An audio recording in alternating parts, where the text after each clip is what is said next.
Hello साथीहरू, नमस्ते सेवारो, welcome छ हजुरहरूलाई मेरो मिनी ब्लगमा। म चाहिँ आज जाँदैछु फुपूकोमा, हेर्न सक्नुहुन्छ।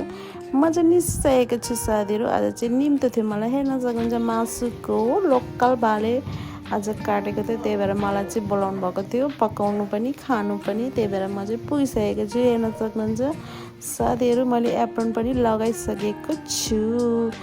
अनि साथीहरू, फुपूले चाहिँ आफ्नै घरमा चाहिँ लोकल भाले पाल्नुहुन्छ माथि छतमा, त्यही भएर कहिले कहिले काट्नुहुन्छ अनि मलाई नि बोलाउनुहुन्छ आइज न पकाउनु खानु भनेर।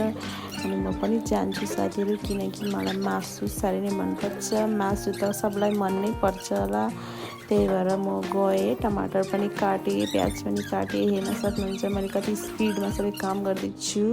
अनि मैले कराई पनि तताइसकेको छु, तेल पनि हालिसकेको छु साथीहरू। हेर्न सक्नुहुन्छ मैले प्याज पनि हालिसकेर क्यामेरा कस्तो छ भनेर एङ्गल मिलाएर हेर्दै पनि छु। क्यामेराबाट माथिबाट मैले सबै हेर्न सक्नुहुन्छ। मासु पनि हालिसकेको छु, किनकि प्याज हल्का रातो रातो भइसकेको थियो, त्यही भएर मासु हालिसकेर म पुरा भुट्दैछु साथीहरू, फ्राई गर्दैछु।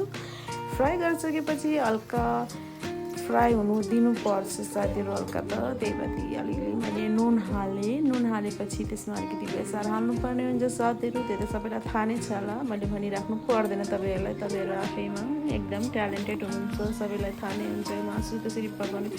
सबको आफ्नो आफ्नो तरिका हुन्छ साथीहरू। मेरो तरिका फरक हुन्छ, तपाईँको तरिका फरक हुन्छ, त्यही भएर मैले भनेको।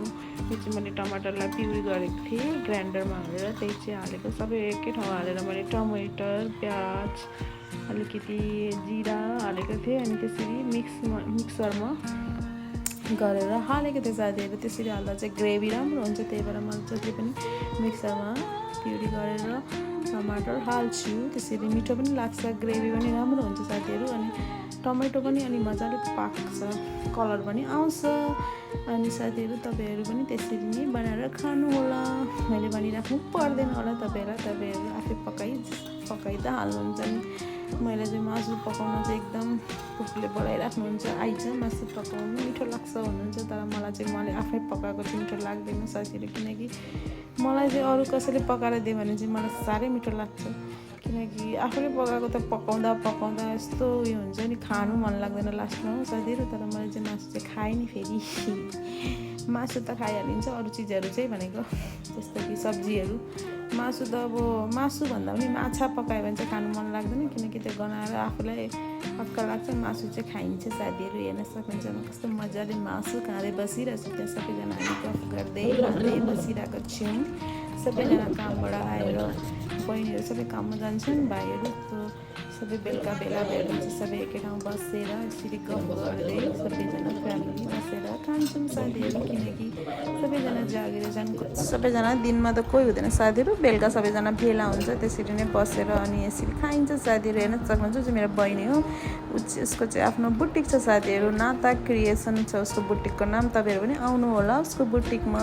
उसले धेरै राम्रो राम्रो लुगाहरू सिलाउँछ, फेसनेबल, तपाईँलाई जस्तो चाहिन्छ उसले त्यस्तै नै सिलाइदिन्छ, एकदम पर्फेक्ट खालको धेरैले सिलाउँछ। आउनुहोस् होला तपाईँहरू पनि, आउनुहोस् होला नाता क्रिएसनमा लुगाहरू सिलाउनु होला। तपाईँहरूलाई एकदम राम्रो भने जस्तो र खोजे जस्तो लुगा एकदम मेरो बहिनीले सिलाइदिन्छ साथीहरू। तपाईँहरूलाई एकदम चित्त बुझ्दो राम्रो सिलाउँछ, उसको धेरै एक्सपिरियन्स पनि छ, उसले फेसन डिजाइनर पनि गरेको। त्यही भएर हेर न यसको हरकत साथी, बिचबिचमा यसको हरकत आउँछ क्या, के गर्नु म बोल्दैछु त अब के गर्नु, सानो भयो साउनै पऱ्यो साथीहरू। हेर्न सक्नुहुन्छ यसले मलाई कति डिस्टर्ब गर्छ भिडियो बनाउने बेलामा साथीहरू। त्यही भएर म यतैपट्टि फर्केर बसेँ, यसले धेरै क्यामेरामा आयो नि त, त्यही भएर मैले यसकै अगाडि क्यामेरा राखिदिएँ। तर पनि यसको हरकत हेर्नु फेरि त्यस्तै गर्छ ल साथीहरू, हेर्न सक्नुहुन्छ। के गर्नु साथीहरू, भाइ हो अब यस्तै हो, केटाकेटी मान्छेहरू यस्तै गर्छ, बेला सहनै पर्छ। हामी चाहिँ गफ गर्दै थियौँ, म चाहिँ गफ सुन्दै खाना खाँदै थिएँ।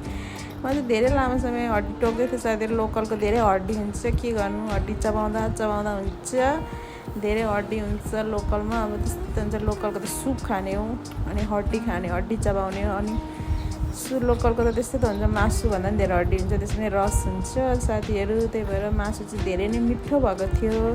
मैले पकाएर त होइन, तर पनि मिठो मासु त मिठो भइ नै हाल्छ। जसले पकायो भने मासु त मासु नि हो साथीहरू। मासु त जसले पकायो नि मलाई मिठै लाग्छ। त्यही भएर मिठो मान्दै म चाहिँ खाँदै थिएँ साथीहरू, किनकि हड्डी टक्नु साह्रै नै मनपर्छ। हड्डीको रस धेरै नै आउँछ, त्यही भएर मिठो लाग्छ साथीहरू। हेर्न सक्नुहुन्छ मैले कति लामो समयसम्म खाँदैछु, हड्डी टोक्दैछु। हड्डीको चाहिँ पुरा मैले किमा निकालिदिरहेको थिएँ। त्यही भएर साथीहरू तपाईँहरू पनि त्यसरी नै खानु होला मासु। हेर्नु न बिचबिचमा यसको हरकत। साथीहरू माइन्ड नगरिदिनु होला, यस्तै हो, बच्चा हो, भाइ हो। भाइको हरकतहरू यस्तै हुन्छ, बेला बेलामा यस्तो फन गर्छ भाइले। कहिले कहिले फन टाइम हुन्छ यसको, कहिले कहिले फन टाइममा त अब फन टाइम गर्न दिनै पर्छ साथीहरू। केटाकेटीहरूलाई के गर्नु त अब होइन। अनि साथीहरू अरू भन्नुहोस्, तपाईँहरू कस्तो हुनुहुन्छ होला साथीहरू, कता कताबाट हुनुहुन्छ होला, कमेन्ट गर्नु होला, धेरै माया दिनु होला, सपोर्ट गरिदिनु होला साथीहरू। मिनी ब्लगलाई हेरिदिनु होला, सब्सक्राइब गरिदिनु होला। हुन्छ साथीहरू, हेर्न सक्नुहुन्छ म चाहिँ घर पनि निस्किसकेको छु, रात परिसकेको छ। ड्युटी टाइम सक्यो, दुध लिएर आएँ नानी, मेरो ड्युटी टाइम सकिन्छ 9 बजी सकिन्छ मेरो ड्युटी टाइम साथीहरू।